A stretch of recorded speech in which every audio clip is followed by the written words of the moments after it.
Welcome to Yacht Femme, where we talk about the women that make the yachting industry. I'm your host, Andrea Tagliaferro. Learn who they are, how they got into yachting, and what they do today.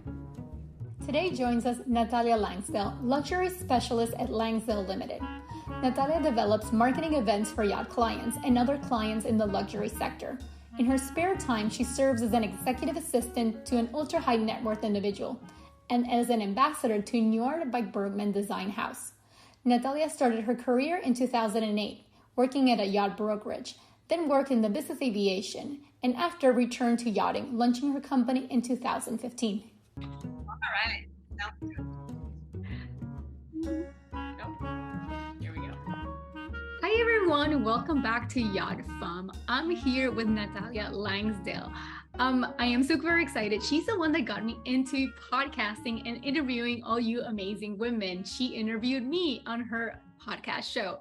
So she's going to tell you all about it. We're going to let her speak because she's actually very eloquent. And thank you so much for being here with us, Natalia. Thank you so much for having me, Andrea. It's so nice to be on the other side now. I know. Today is about you. Isn't that amazing? And quite the difference, right? Let's jump in. And can you tell us a little bit about, give us a frame of background. Who are you? Where are you from? And what do you do in yachting? Sure. So my name is Natalia, and I've been in yachting, in and out of yachting, since 2008. Originally, I was born in England and grew up in Sweden to a Polish mom and an English dad, just to make it more interesting. And then I came to France when I was age 10. So all in all, in my career and my personal life, I've amassed 6 languages. So that's English. Whoa. Little brain there. English, French, German, Polish, Swedish, and Italian. And I also tried my hand at Greek when I was dating a Greek guy, but that's long gone. Are you like fluent in all these languages? Yes, I am. Yes, because I grew up with 3 originally, and then at school I took on German and a university Scandinavian studies, which just enhanced my Swedish, let's say. And yeah, I was lucky enough to have my parents have a summer house in the south of Italy, so that's where I got my Italian skills, which I still use now. Yes. I'm sure you do, especially in your career. Sorry, that was a segue there. Can you continue to tell us what do you do in yachting? Sure.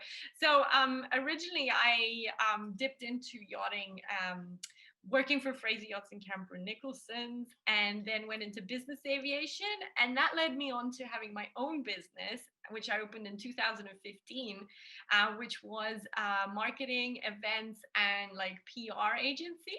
I call it boutique agency. It was just me, myself, and I running this, but working with some incredible names, and that's continued on today to a certain effect. I took a little bit of a time out with COVID, cutting short my career a little bit for the 2 years, with the event side being unfortunately put under the radar. So I took a 2-year break, but now I'm back and I'm an executive assistant for an ultra high net worth individual, but at the same time continuing with my consultancy. So this year, for example, when I came back to the south of France, I've already worked with the likes of Financial Times, UBS Monaco, and the Experiential Yachting Forum, which took place in May, which was super exciting. So these amazing projects that literally have something of a different spin to them, that's where I get my involvement in. Okay, let's take a deep breath. Yeah, we all I also suffered when it was COVID, because my previous job, that we'll not get into deep, was also in a lot of events, in-person events, in a speaking agency. So I understand all too well when events move virtually, it wasn't just the same logistic, it wasn't the same organization, and especially everybody was just scrambling to understand how to actually get their word and their messaging across and continue with these events. I'm happy you bounced back, and I am aware of all those events, and they were very successful.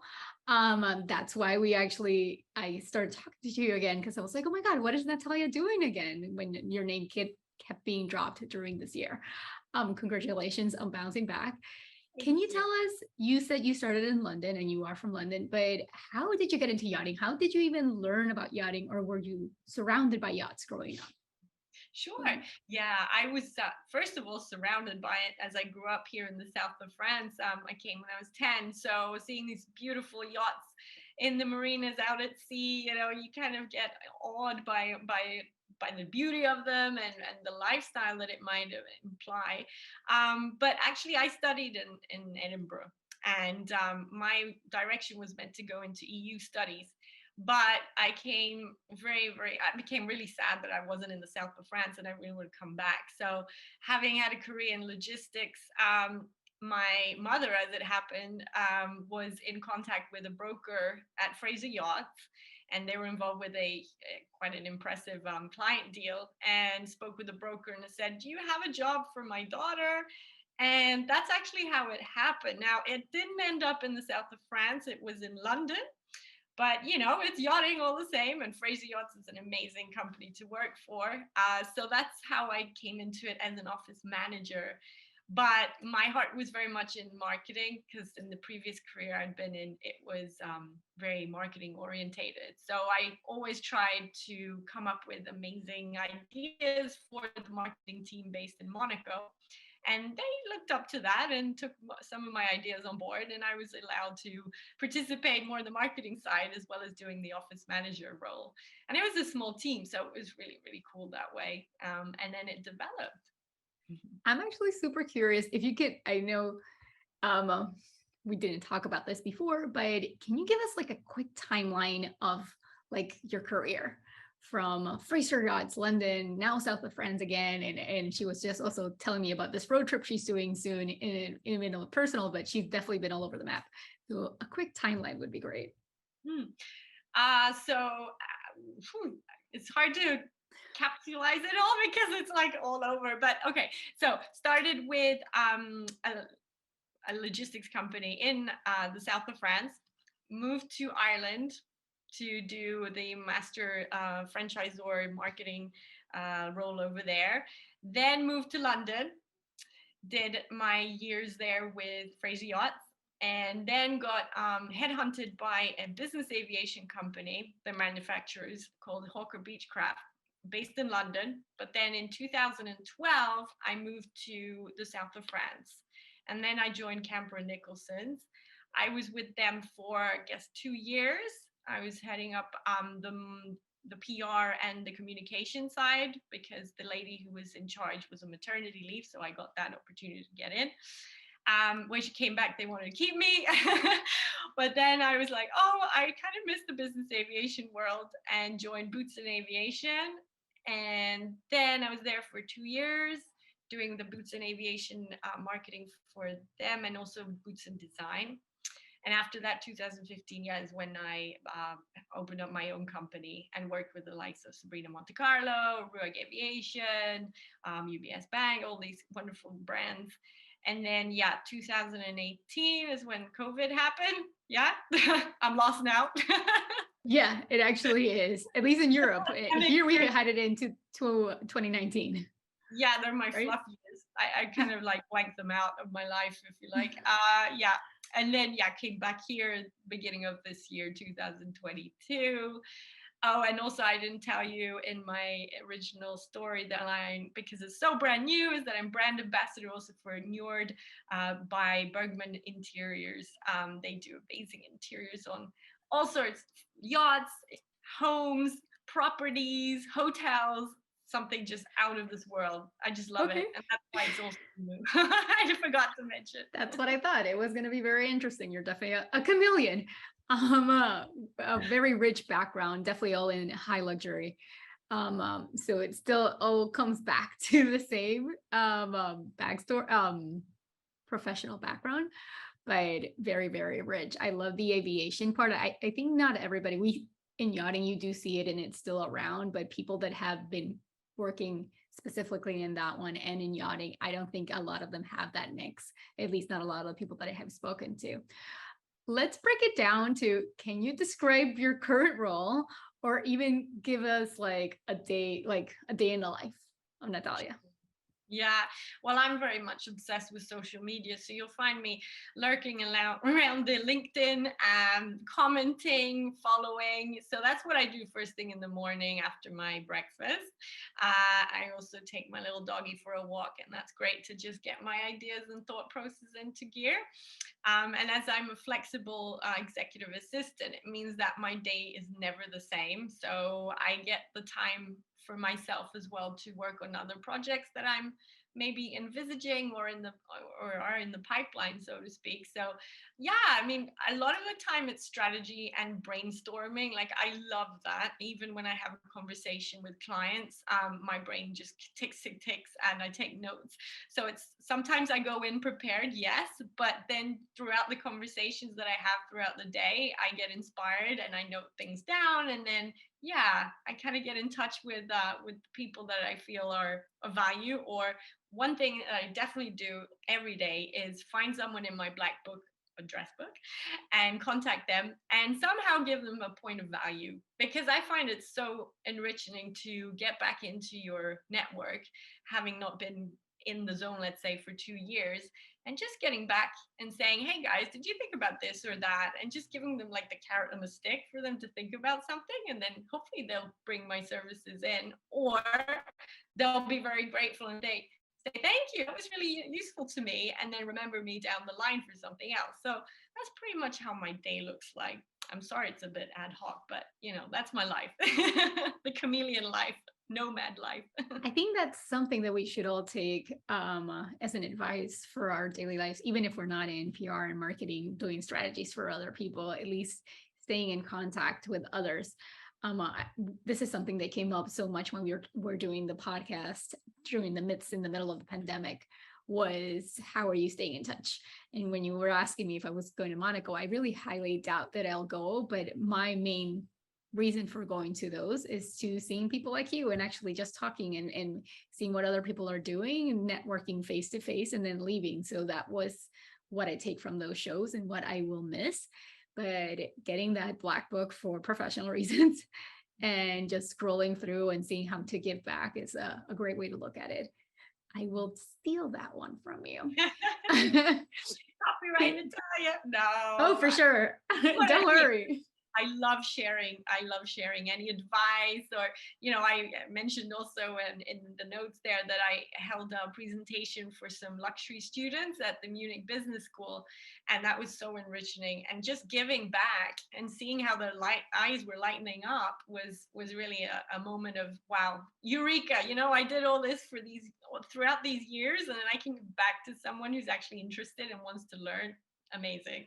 Yeah, and it's great when you see yourself in that classroom and ideas just keep rolling out, instead when you were in the classroom as a student that you were like killing yourself for just one good idea for one project that you had to present in the class, and now you're like rich of so many examples. So that must have been really amazing. I love teaching as well.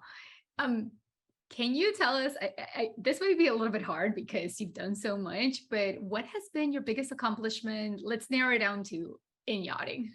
Mm-hmm. Well, in yachting, it must have been the time when events were a go-go, and we were trying to find, or clients were trying to find ways to stand out from the rest of the crowd, especially during the Monaco Yacht Show. So I was solicited by a major bank, a private bank, who wanted to entertain 10 of their top clients. And my remit was to come up with the whole idea from A to Z of what that would be. Not necessarily with a yacht involved, but it ended up with a 70-meter super yacht. And to say that I had zero budget was also a nice challenge.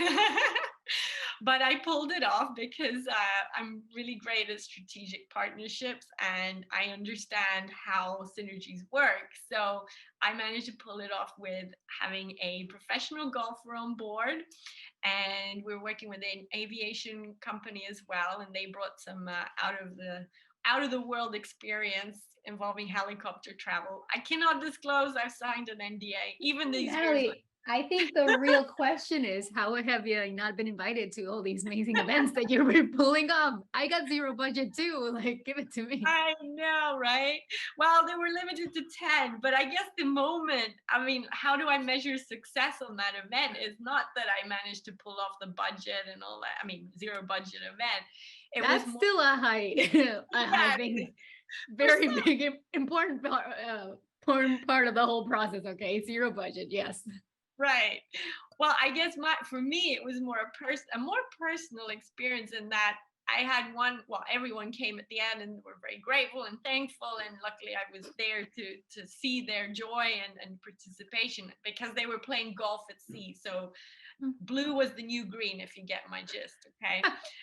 With the professional golfer and sustainable golf balls. But at the end of the event, so one of the top guys, clients of the bank, came to me and he shook my hand in a way that no one's ever shook my hand.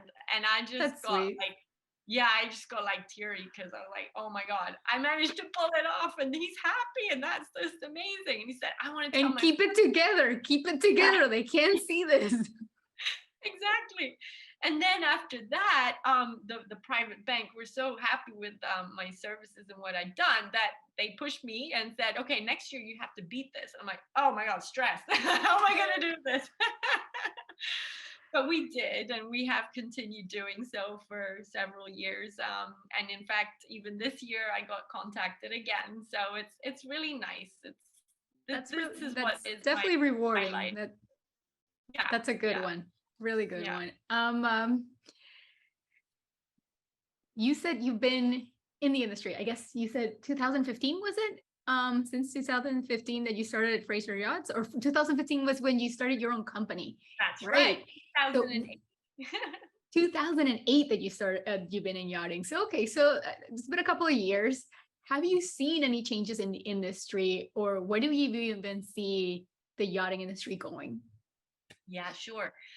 Definitely the industry has changed, even if it hasn't been a fast enough change in my eyes. If you compare to other industries like the business aviation or luxury car industry, in terms of marketing now, of course, I have always that in the back of my mind, the way that things have been taken care of, or like the events also, it's very exciting now. And people have been going more towards trends, I suppose, like the sustainable trend, the experiences now, and now also coming up the metaverse and the NFTs. So it's Yes. kind of like, yeah, what do you feel like? I mean, I feel like it's become like everyone goes one direction and follows the leader, sort of thing.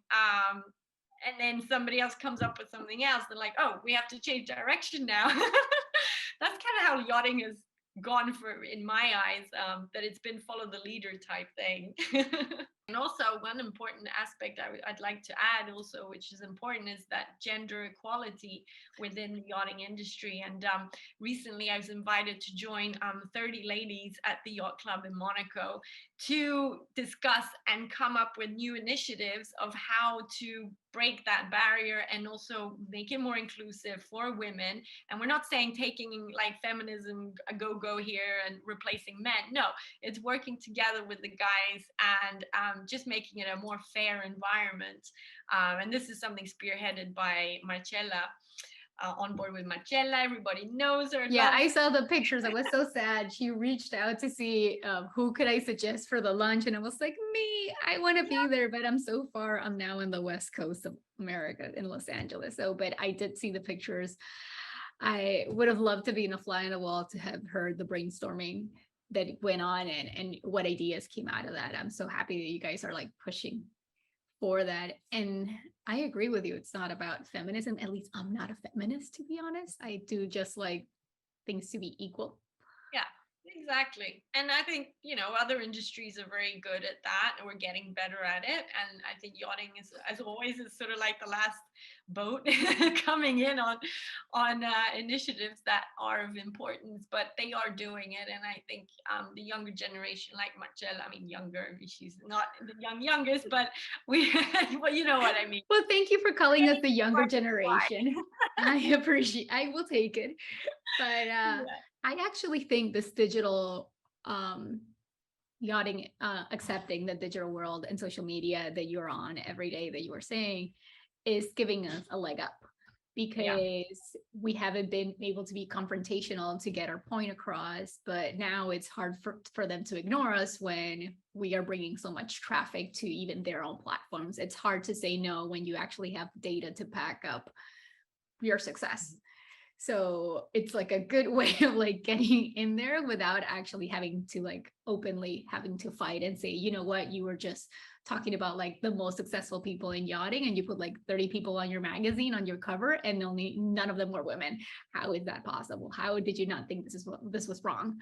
Without Exactly. saying which magazine that was or what issue it was, you know what I'm talking about. We will not get into that.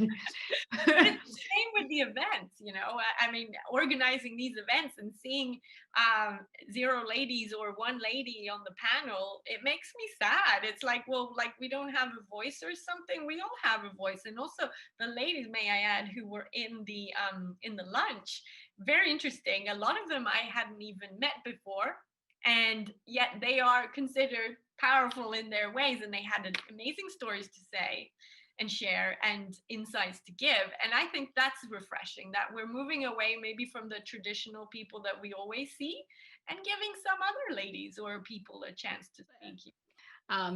So let's go back to you. Can you tell us something we don't know about you? Hobbies, interests, anything. Tell us. Well, the new thing is I'm actually taking my boat license at the moment. So What? That's Captain great. Natalia coming out. Woohoo. Adding to my chameleon deck of cards of what I do and don't do. And also during the lockdown, in the past 2 years where I was away, I decided to get crafty, and I made macrame and sustainable candles and was selling them online and at markets. That was such a cool experience, and like completely random. I thought I'd never do that, but this is actually quite therapeutic in a sense that making candles is just wonderful with lavender oils and putting lovely things in. It's just really nice. But yeah, so that's what I did to entertain myself while I was thinking hard and strong about what my next move was going to be. Can we still buy these candles? Now I'm curious to see. Yes, you can. It's made with love by Natalia. Yeah, everything's still there. Okay, we'll drop the link later in the bio wherever you're listening to this or seeing this podcast, because get yours, because I'm definitely going to get one. Lastly, my favorite question of the podcast is, what advice would you give yourself? It's been a very long career. You've switched paths so many times. So if you could go back and tell yourself some advice to help you, what would that be? Yeah. Well, like I told the students at the Munich Business School, it was, as you rightly put, my experience has been in and out, dipping out. And people might say, oh, that's hardcore, do you feel like you don't belong in a certain industry, or, how do you cope with all this? But I say, no experience is a bad experience. Every experience shapes you. And that definitely is something that is reminiscent of my career and my going in and out scenarios, because I've seized opportunities. And regardless, sometimes I thought, oh no, I'd never be able to do this. I don't have the skills, or I don't feel like I'm confident enough, or whatnot. For example, I was interviewed on Channel 5 in the UK as a luxury expert. And I'm like, wow, that's incredible. Like they think I'm a luxury expert, but I just thought I was a little Natalia, But I guess I have something there. And I think it's about seizing opportunities and just grabbing it, carpe diem, and then see how it goes. Because in the end, it's going to work out, or it's just going to be an experience that you add in your chapter of the book of life, and shapes you and brings you to another level. And every time it's just been better and better and better. And sometimes there's been that dip, the 2-year dip, but you know what? I'm not a failure. I'm quite happy that happened, because it made me feel like, okay, I've got to take time back and understand who I am and who I want to be. And I've just hit 40 as well. So, it's like midlife crises or something, but I'm good. I'm going to take the world. I don't know what you were talking about. You're also in the younger crowd in the yachting industry. We're not like coming into the yachting industry at 25, but you're definitely not consider old. Well, I'm not allowed to be in the YPY anymore. Well, that's sad. But I'm an honorary member. It's okay. We'll do YPY too. You know, like what happened then. Yeah. Natalia, thank you so much for joining us today and talking to us.